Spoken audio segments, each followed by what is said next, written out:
Alors me voilà sur l'outil ClickUp, mon outil préféré. Là, il est question de créer mon espace pour mes futurs clients. Les clients et suivre le delivery en même temps. Donc ça va faire CRM, gestion de la base prospect client, et aussi ma gestion des tâches, to do, etc. Alors moi pour l'instant ça va être simple parce que je vais travailler en solo et après ce sera scalable pour des partenaires. Donc là pour l'instant j'ai créé un espace, donc chaque espace ça peut être normalement dans une société il y aurait l'espace marketing, l'espace juridique, etc. Ou alors même au sein même d'un département il peut y avoir des grands projets où on va avoir vraiment son espace. Même à l'intérieur de l'espace on peut avoir des dossiers. Donc là à l'intérieur de cet espace client et delivery il y aura le dossier pipeline et prospect. Donc pour l'instant j'ai mis une liste de prospects, donc quand je clique, donc il n'y a rien, on va tout setter. L'émission, il y aura la partie audit et la partie implémentation, du coup ça c'est vraiment propre à moi. Et la bibliothèque où je vais justement recenser les templates internes et toutes les documentations d'automatisation. Pour les leads, c'est très simple. Je vais créer le fill-out. En fait, j'aurai plusieurs fill-out même. J'aurai un premier qui va récupérer 2-3 informations qui va me permettre de savoir dans quelle catégorie se trouve le prospect, si c'est un solopreneur ou alors avec une ou deux personnes, ou si c'est plutôt une entreprise avec vraiment beaucoup plus structurée, avec des départements, etc. En fonction, ça va envoyer un second questionnaire qui sera complètement différent. Et donc ces questionnaires-là, les informations du questionnaire, il y en a certaines qui vont arriver là-dedans, du coup, comme par exemple je m'étais fait des tests à la base ici. Je m'étais fait un CRM avec prospect client. Voilà. Les tests où il y avait l'email, le téléphone, date de création, le nom, le prénom. Donc en tout cas, il y avait des champs qui venaient. Là, le but, c'est qu'il y aura beaucoup de champs. Le but, ça va être que les champs principaux dont j'ai besoin pour vraiment gérer le compte sera ici. Et le reste des champs qui vont être très intéressants pour moi, pour mon analyse, du coup, vont se retrouver dans un document qui sera comme ici, dans Documents liés, en lien, et je pourrai y accéder. Donc là, à gauche, on a vraiment toutes les parties possibles. Donc ici, on est sur la partie de gestion des listes. On a une partie planification, c'est qu'on peut aussi se bloquer des éléments, on peut, pour un événement, une tâche, des créneaux de concentration ou d'absence. Ça c'est plutôt bien pour la gestion du temps, mais ça je viendrai après. On a toute une partie IA qui est juste exceptionnelle, donc là je vais pas en parler maintenant. L'équipe, ça ne me concerne pas. La base documentaire, c'est exactement comme Notion, ça marche par page et sous-page du coup. Et après on peut mettre en dossier sous dossier, on a les emplacements, on peut les créer à partir de n'importe où, du coup à partir d'une liste, à partir de n'importe où, on peut créer un document et le lier. Donc ça c'est plutôt bien. Si je vous montre par exemple le wiki template, voilà, c'est vraiment comme un Notion. Après j'ai mes liens de base documentaire, bon bref. Voilà, on peut aussi y insérer des listes. Ensuite on a des tableaux. Bon bah ça je vais pas vous montrer parce que je suis en plein brouillon, mais en tout cas c'est des tableaux blancs classiques et puis qui sont plutôt bien faits. On a une partie objectif, très très bien. J'avais juste fait un test comme ça, mais on peut faire mon offre de lancement, bêta-testeur, j'ai expliqué ce que c'était. Et là on a des cibles. Et donc chaque cible peut être... on peut affecter des tâches à chaque cible. Et donc là par exemple, j'ai fait un test, peu importe, test 3 tâches. Admettons que ce soit ici, signer 3 personnes. Pareil, c'était un test aussi.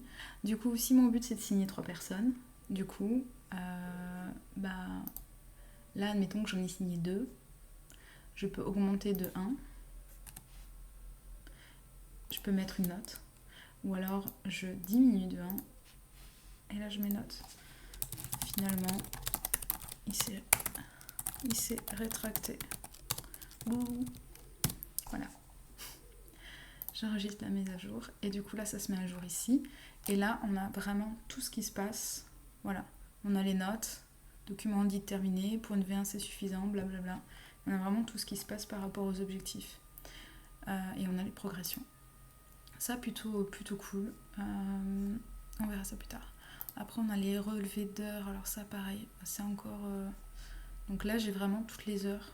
On a les parties facturables. Moi j'ai rien de facturable parce que je ne facturerai pas à l'heure, donc j'ai pas activé cette partie-là. Mais en tout cas ça peut être bien de savoir combien de temps on met pour chaque type de tâche, surtout qu'après quand ce sera répétitif, que ce soit l'audit, l'implantation pour ci, l'implantation pour là, le retour, les rapports, je pourrais vraiment, vraiment de manière beaucoup plus efficiente calculer mon temps. Et après, on a aussi d'autres éléments. On a les formulaires, mais du coup, il est moins bien que Fallout en gratuit.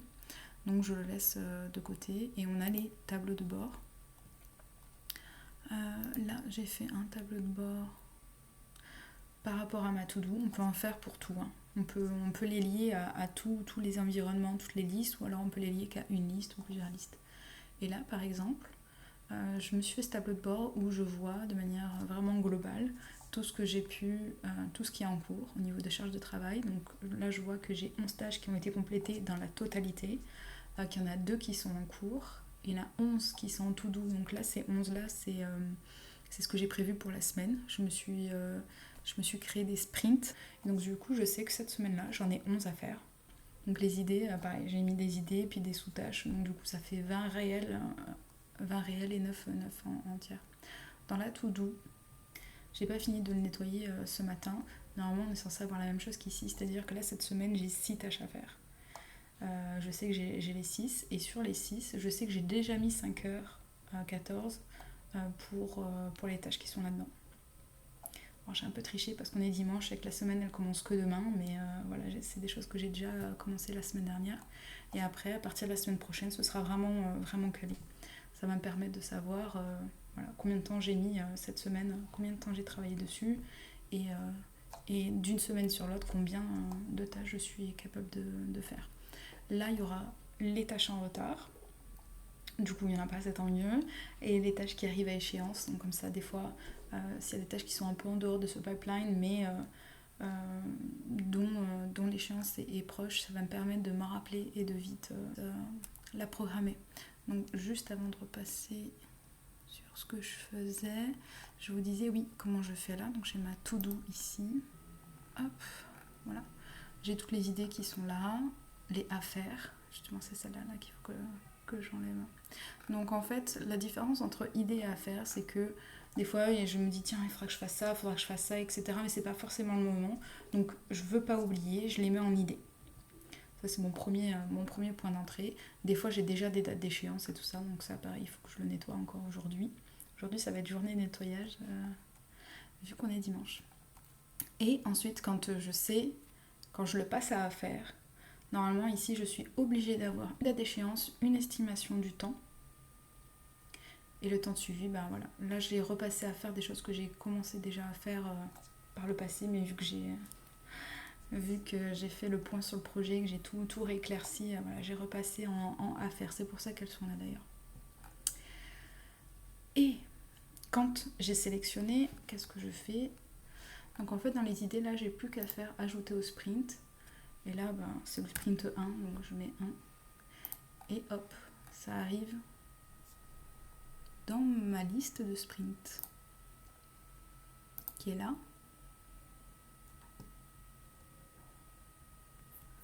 Voilà.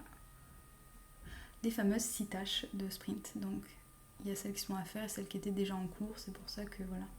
Là j'ai 1h27 ici, 35 minutes là, 3h11 et 28 minutes. C'est ce que j'ai déjà commencé. Donc ça c'est vraiment pour m'organiser. La partie la plus cool pour moi, c'est les différentes vues. Donc depuis tout à l'heure, je vous montre surtout la liste. Donc ça c'est pratique pour faire le setup, savoir quel champ on veut mettre en plus, etc.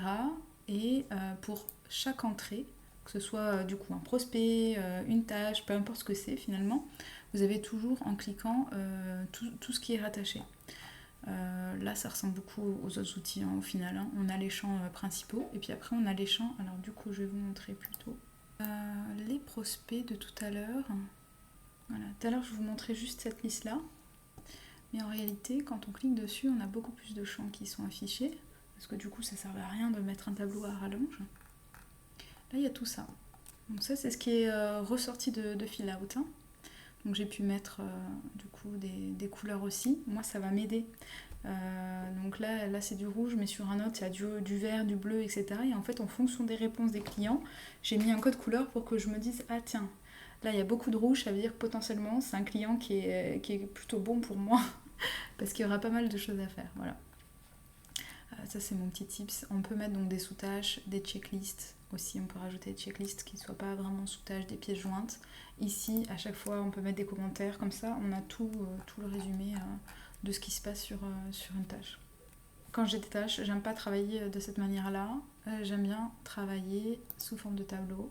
Le coup, là, ça n'a pas de sens sur un CRM. Je vais plutôt revenir sur ma to-do. Alors ici, en haut, j'ai les... plutôt d'aller à chaque fois à droite à gauche, là je les ai ici. Moi j'aime bien travailler sous forme de Kanban.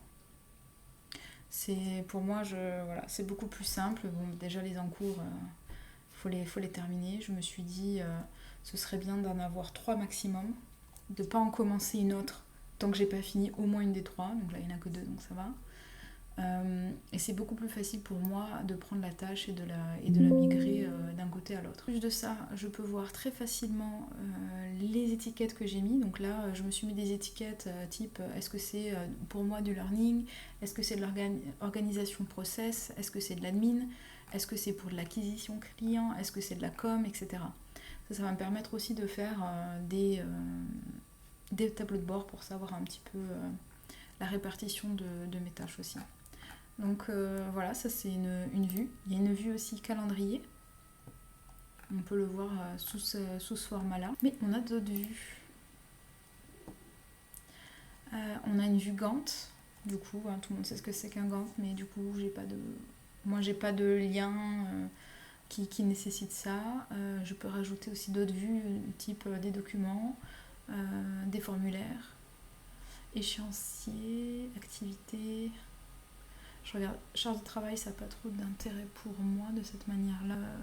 Carte mentale, j'ai pas testé. Visualisez vos dossiers, listes et tâches dans une vue claire et structurée. Brainstormer des idées. Oh, trop bien. Allez, on va mettre tâches pour voir. Ça peut être vachement bien pour déterminer les objectifs OKR, j'imagine. Du coup, pas sous ce format-là. Mais ça peut être très intéressant parce qu'on lit directement et comme ça on voit visuellement voilà, ce qu'il y a à faire dans chaque... pas mal. Donc voilà, ça c'est les vues, les différentes vues et ça pour chaque type de liste. Donc comme je disais, pour un CRM, il n'y a pas besoin d'avoir un mode tableau. Mais par contre pour la gestion des tâches, oui. Voilà pour un tour plutôt assez complet, j'avoue un petit peu long, mais... vraiment très puissant cet outil, j'adore.